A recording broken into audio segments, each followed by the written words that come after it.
Spinny, spin, spin, spin, spin, spin, spin, spin. Me, how you doing? I'm New Zealand's only daily vlogger, and I talk about random stuff. And this is my beard. I have it for 181 days based on how many people died in the Christchurch earthquake. So link down below. I'd love you to donate. And I literally have nothing to say today. I've kind of let it go on, and I was like, what am I going to talk about? And I don't know. I could talk about all sorts of things. Let's talk about the Middle East. I could talk about Syria and what's happening over there, and how the world might decide to go in and attack because of the torment that the government's doing. I could talk about the Libya, how Gaddafi is being, I think, this is just me, an opinion, totally treated wrongly overall because of all the other things that are going on, like in Yemen and in Bahrain. Yet Bahrain and Yemen are not getting threats because they are based on US allies. So, you know, they're not getting those threats. Yet Syria are getting threats. Libya are not getting... Libya are just getting attacked. I should just say that. Boom, they're getting wasted. Yet I watch the news. I watch the news on Al Jazeera, and I see this, how they just...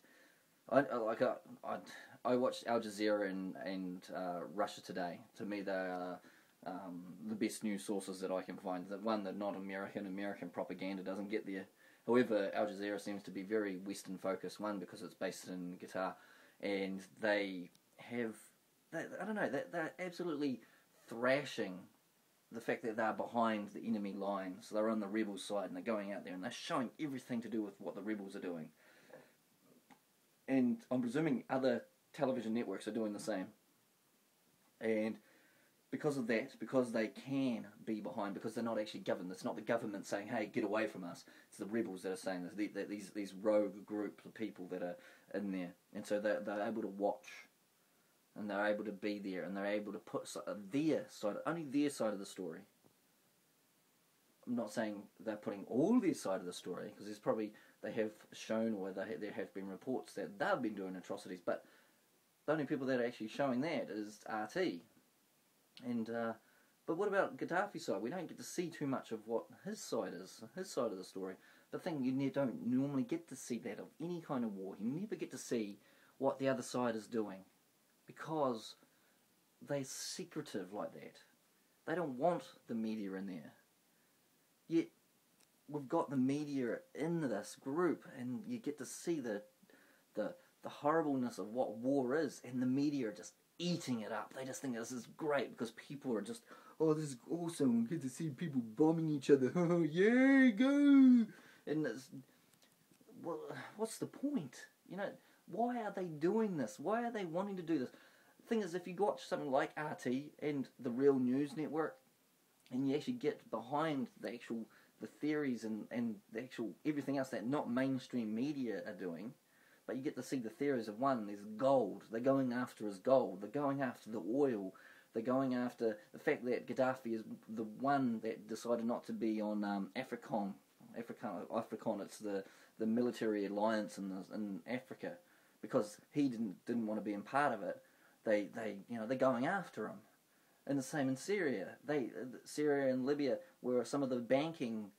They had their own independent banking system. They weren't part of the worldwide banking system. So that's another reason why they're going after them. In the end, it's all about money. It's all about the greed. Yet the mainstream media don't show this. And I know, what frustrates me, I was talking to my mum today, and I just chatted to her, and I said, yeah, the world is falling apart and so forth. And she was like, yeah, it is, blah, blah, blah. And I said, well, it's all because of this and this. And she said, no, it's not. Things will be all right. Things are not going to be all right, because once everything falls... I was talking to my flatmate. It was real simple. For some reason, she was looking at solar flares. If a solar flare was to actually absolutely disrupt the Earth and destroy the electronic system, boom, that's it. We don't have an electronic payment system anymore. Because of that, there'll be a mad rush to the banks to get money out. The banks do not hold physical assets because it's all electronic, and most of the electronic is all fake anyway. So there's no physical assets. People will go there won't be any money, and then there will be a mad panic. One, because if things were to go out, imagine the whole world being without any electronic system for a long time. And because of that, people weren't able to get paid. the fake money that's there. And then with people not being able to get paid that fake money, and then people will get even more panic because they won't have those assets. They won't have that physical stuff in their hand. They pride themselves on money, which isn't anything in the first place. It's a tangible thing that we've made up. And because of that, people are going to be in this huge panic, and then there will be issues because people won't be able to get their money, and then they'll go in there and they'll hurt each other and so forth.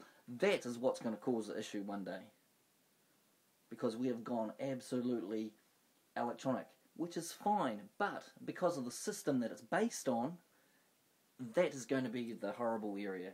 The economic system is not there. The monetary system is what is going to kill us, because the electronics behind it are backing up a fake system, backing up fake money. So let's wait for the flare that's going to happen. It has happened before, and there's no reason why it's not going to happen again. All it takes is a bit of a solar flare to burst out of the sun, and it just needs to be targeted towards the Earth, hits the one part of the Earth, boom, the financial system goes down. Financial system goes down, worldwide problems. And you can just imagine, I'm not going to go through those, you can imagine what those problems would be. That is what's going to be the issue in the future, I'd say. I'm not saying it's going to happen, but when that does happen, just look out. Remember Building 7. See ya! Spinny, spin, spin, spin, spin, Freddy.